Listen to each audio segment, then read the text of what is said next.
En 1942, se casó con su amor de la infancia, un hombre llamado Jules Forstein, quien se había convertido en viudo y padre soltero de 2 niñas pequeñas 2 años antes. Su esposa Molly falleció durante el parto. Como resultado, Jules se había quedado solo para criar a sus hijas Myrna y Marcy. Después de la unión, Dorothy dio a luz a su primer y único hijo con Jules, un hijo al que llamaron Edward. Su matrimonio fue descrito como uno feliz, y vecinos y amigos describieron a Dorothy como una mujer alegre y extrovertida que adoraba a su familia. Jules era secretario del consejo de la ciudad cuando la pareja se conoció, pero fue ascendido a magistrado en 1943. Después de su matrimonio, Dorothy y Jules se mudaron a una casa de 3 pisos en North Franklin Street, Filadelfia.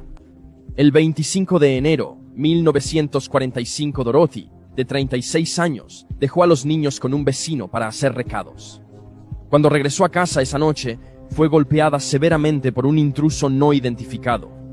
Durante la lucha, Dorothy tiró el teléfono de su base y la operadora en vivo al otro lado de la línea alertó inmediatamente a las autoridades después de alarmarse por lo que estaba escuchando desde el extremo de Dorothy.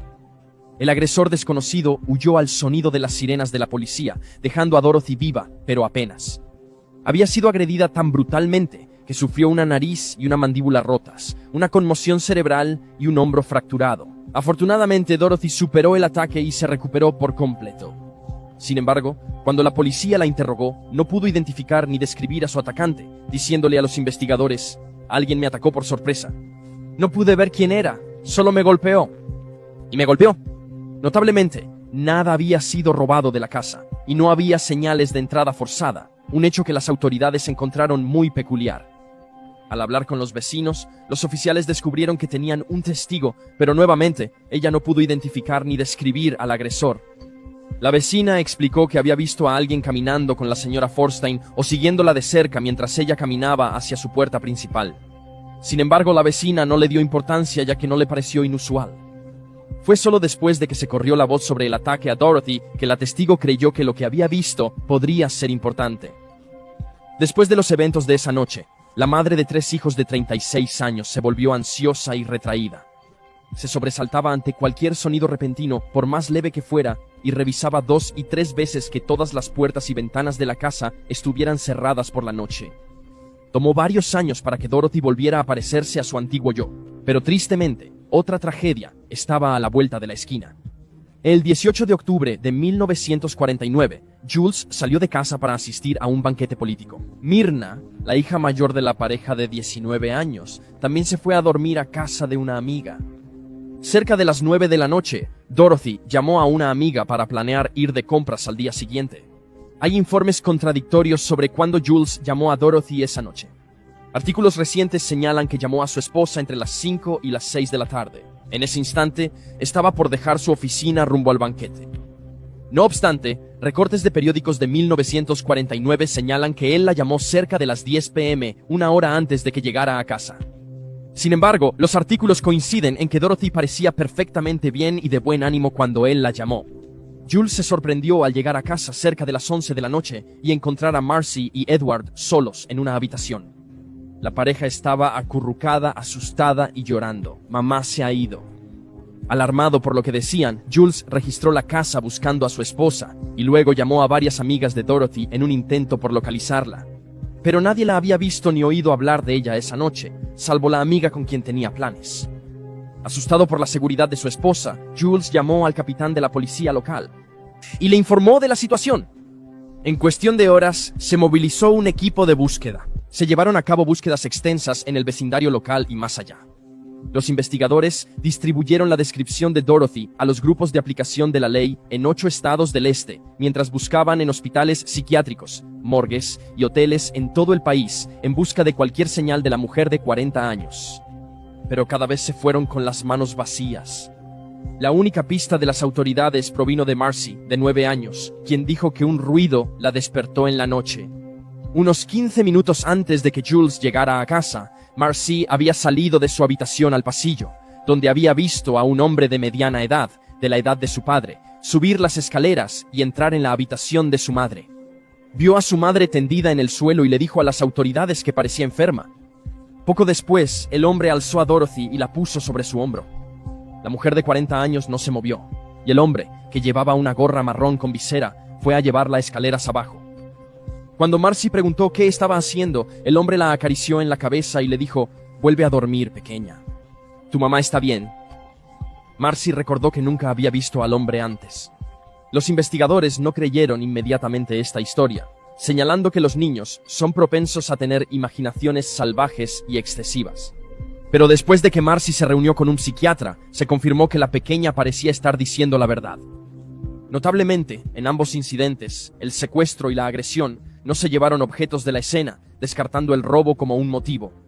No se encontraron huellas extrañas en la casa y nunca hubo señales de entrada forzada. De hecho, se cree que el hombre que se llevó a Dorothy cerró la puerta principal detrás de él al salir. Estos detalles vuelven el caso especialmente extraño. Existen pocas teorías dispares sobre el caso de Dorothy. Los investigadores fueron rápidos en admitir que no tenían pistas incluso en los primeros días de la desaparición del cuarentón. Los recortes de periódicos de 1949 indican que la policía sugirió que se había convertido en víctima de amnesia, pero no está claro por qué no profundizaron más en ese punto. Una de las principales teorías en el caso de Dorothy es que fue atacada y luego secuestrada por alguien que guardaba rencor contra su esposo, Jules.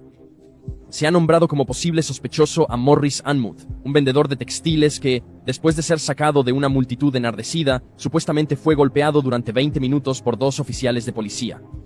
Fue acusado de varios delitos menores y multado con $10. Posteriormente, Jules, quien era magistrado en ese momento, desestimó los cargos de asalto y agresión que presentó contra los oficiales de policía que supuestamente lo atacaron.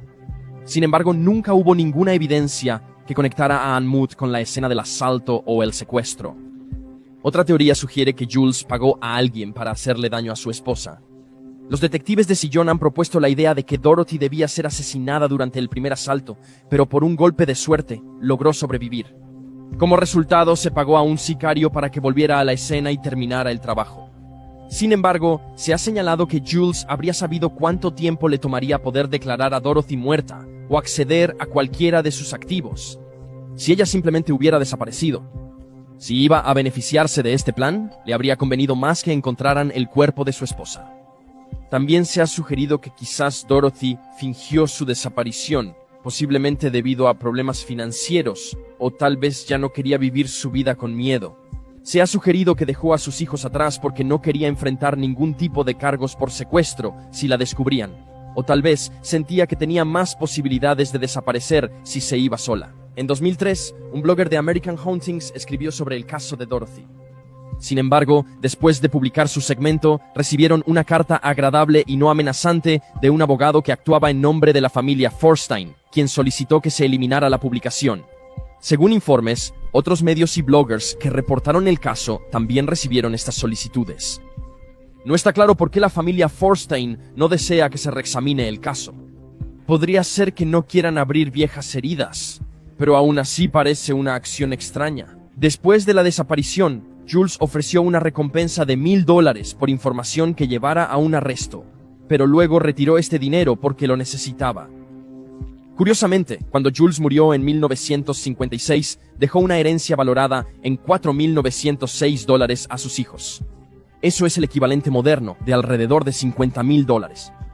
Mientras tanto, los activos de Dorothy valían alrededor de $9,946 o un poco más de $115,000 hoy en día, cuando desapareció en 1949. Sus activos se hallaban principalmente en valores encontrados en su caja de seguridad, poco después de su desaparición. Los detectives en línea se han preguntado si la pareja estaba bajo estrés financiero en el momento de la desaparición, y si esto o sus activos tenían algo que ver con la desaparición de Dorothy. Un año después de la muerte de Jules, Dorothy fue declarada legalmente muerta. La decisión del juez se basó en una petición presentada por su hijastra mayor, Myrna. Aún así, el caso sigue sin resolverse. Mary Virginia Carpenter. El 1 de junio de 1948, Mary Virginia Carpenter, de 21 años, dejó su hogar en Texarkana, Texas, y tomó un tren hacia la ciudad de Denton, a 6 horas de distancia. Virginia llevaba un baúl de vapor marrón, un estuche de maquillaje a juego y una caja de sombreros negra. Mientras viajaba en tren, conoció a Marjorie Webster, una compatriota de Texarkana que iba a inscribirse en el Texas State College for Women, hoy conocido como la Universidad de Mujeres de Texas. Este también era el plan de Virginia, y así empezaron a conversar. Virginia había asistido previamente a la Universidad de Arkansas, donde había estudiado periodismo, pero luego se había transferido a estudios de ciencias, con la intención de convertirse en técnica de laboratorio. Ella se inscribió por primera vez en TSCW para el año escolar 1945-1946, pero luego tomó un descanso para ayudar a su madre enferma.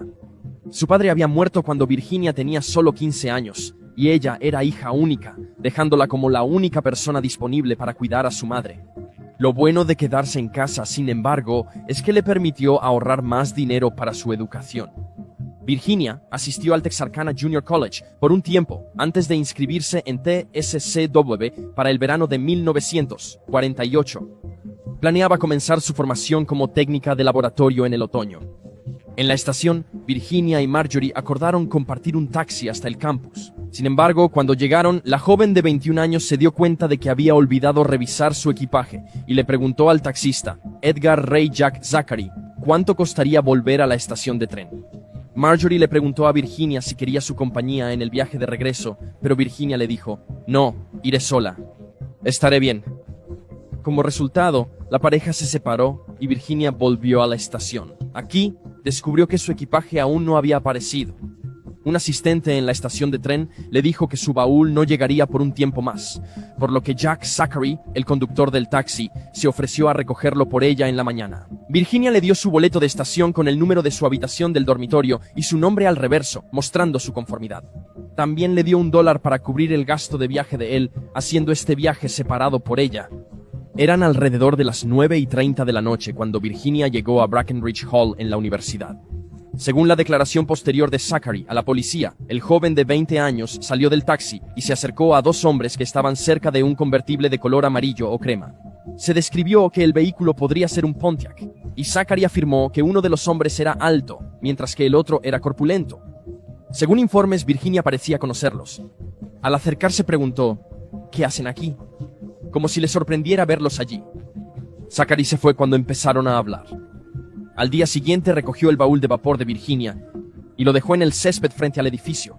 Afirmó que ella le había pedido que lo dejara allí la noche anterior, pero la decana de mujeres de la universidad señaló que era muy inusual que el equipaje de un estudiante se dejara en el césped en lugar de llevarlo a su puerta. El baúl estuvo en el césped 2 días, hasta que el personal lo recogió. Mientras tanto, el novio de Virginia, Kenny Branham, llamó a su madre y le dijo que no había hablado con la joven de 21 años en 3 días. Esto era inusual. Su madre, Hazel, contactó a la universidad y descubrió que Virginia no se había inscrito. Luego comenzó a llamar a amigos y familiares, preguntando si alguien la había visto. Hazel reportó a su hija como desaparecida al no haberla visto, y se inició la búsqueda. Mientras los investigadores rastreaban los últimos movimientos de Virginia, el taxista Jack Zachary les mencionó un vehículo amarillo o crema. Este coche fue rastreado hasta un joven cuya novia asistía a TSCW. La pareja dijo haber visto a los 2 hombres rondando el coche, pero no los vieron interactuar con Virginia. Se descartó que este joven y su novia tuvieran algo que ver con la desaparición de la joven de 21 años. 2 días después de la desaparición de Virginia, un empleado de gasolinera en Aubrey, Texas, creyó verla en un convertible amarillo. Estaba acompañada por 2 hombres y una joven. El 11 de junio, un agente de boletos vio a una joven similar a Virginia en una estación en DeQueen, Arkansas. Recién bajada de un autobús desde Texarkana, lucía nerviosa en la estación, observando por las puertas y mordiéndose el labio. Finalmente, se fue con un hombre mayor que se pensaba que estaba en sus mediados de los 20. Después de este avistamiento, el agente recibió una llamada de una mujer preguntando por Virginia Carpenter. Sin embargo, la agente no le dio mucha importancia hasta el día siguiente, cuando se enteró de la desaparición de Virginia en los periódicos locales. Inmediatamente contactó a la policía e identificó a la joven de 21 años a partir de una fotografía, pero más tarde se sintió insegura de si había identificado a la joven mujer. También se vio a una mujer similar a Virginia en Chernow, Texas. Ha habido numerosos avistamientos de Virginia en todo el país. Ninguno de ellos, incluyendo los que acabo de mencionar, ha sido confirmado. Los investigadores se preguntaban si tal vez se había escapado con otro amante, y varios de los exnovios de Virginia especularon que este era el caso, ya que notaron que se enamoraba fácilmente. No obstante, su familia no creía que la joven de 21 años se fuera sin avisar. Virginia había estado comprometida en algún momento antes de su desaparición, pero rompió la relación solo unas semanas antes de la boda. Su actual novio, Kenny Branham, pasó una prueba de polígrafo. Debido a esto y a su falta de motivo, las autoridades lo descartaron de la investigación. La búsqueda de Virginia fue enorme e involucró la investigación de áreas boscosas, arroyos, desagües pluviales y pozos abandonados. Se utilizaron tanto aviones como barcos, pero a pesar de los mejores esfuerzos de las autoridades, nunca se encontró rastro de Virginia. Su maletero no contenía pistas sobre su paradero, y su bolso nunca ha sido localizado. Las fuerzas del orden no creen que Virginia se haya ido por su propia voluntad, ya que no pudieron encontrar una razón que la impulsara a huir. No tenía antecedentes penales, no tenía exnovios celosos, no tenía amantes con los que huir, no debía dinero a nadie, y según su último examen médico, que ocurrió poco antes de que desapareciera, no estaba embarazada. El 18 de octubre de 1959 se encontró una caja de madera de 3x1 en una ahumadora cerca de una granja abandonada a unos 7.5 millas al noreste de Jefferson, Texas. Contenía restos humanos, específicamente los restos esqueléticos de una mujer. Aunque se determinó que los huesos pertenecían a una mujer blanca con una pierna acortada, lo cual tenía Virginia, los registros dentales no coincidían con los de la joven de 21 años. Jack Zachary, el taxista de Virginia el día que desapareció, todavía se considera sospechoso en su caso. Tenía antecedentes por delitos menores y una reputación por ser agresivo y físicamente abusivo. Además, fue acusado de intento de violación en 1957, pero los cargos fueron retirados cuando la víctima pidió que la policía no lo procesara. La esposa de Zachary afirmó que él estuvo con ella desde las 10 p.m., la noche de la desaparición, respaldándolo. En adelante esa noche, ella se presentó 10 años después para retractarse de la coartada que le había dado. Afirmó que él era abusivo hacia ella y que la había obligado a fabricar una coartada, y admitió que en realidad no había llegado a casa hasta alrededor de las 2 o 3 a.m. esa noche. Aunque Zachary fue interrogado varias veces y pasó 2 pruebas de polígrafo en relación con el caso de Virginia, nunca fue descartado. Murió en 1984. No había pruebas concretas que lo vincularan con la desaparición. Se ha teorizado que Virginia cayó víctima del asesino fantasma de Texarkana, el individuo responsable de los asesinatos a la luz de la luna de Texarkana, en los que 5 jóvenes fueron asesinados en y alrededor de Texarkana en 1946, principalmente en los caminos de los amantes. El culpable nunca ha sido identificado ni detenido, y Virginia era conocida de 3 de las víctimas. Sin embargo, no hay evidencia de que se haya convertido en una de las víctimas del asesino fantasma. En 1998, un hombre se presentó para decir a los investigadores que creía que 2 hombres violaron y mataron a Virginia poco después de que desapareció. Mencionó que enterraron su cuerpo en la presa de un tanque de almacenamiento próximo al campus universitario. Aunque se buscó en la presa, no se encontraron restos ni ninguna otra evidencia. Los 2 hombres señalados como perpetradores ya habían fallecido y nunca se revelaron sus identidades públicamente. Mary Virginia Carpenter, de 21 años, fue vista por última vez fuera de Brackenridge Hall en el Texas State College for Women en Denton alrededor de las 9:30 de la noche del 1 de junio de 1948. Se describe como una mujer blanca de 1,61 m y pesando 54 kilogramos, con cabello castaño y ojos marrones. Tiene una cicatriz de apendicectomía en su abdomen y cojea debido a una previa infección ósea en su cadera derecha. Estaba recuperándose de un caso severo de quemaduras solares en el momento de su desaparición y puede usar el apodo de Jimmy. Fue vista por última vez con un vestido blanco de rayas marrones, rojas y verdes, con botones plateados en el frente, zapatos de plataforma rojos de tacón alto, un sombrero de paja blanco con el ala levantada y una pluma atrás, y un reloj de oro. También llevaba un bolso de mano rojo. Si Virginia aún está viva, tendrá 94 años. Si tienes alguna información sobre su caso, puedes llamar a la oficina del sheriff del condado de Denton al 940-349-1600.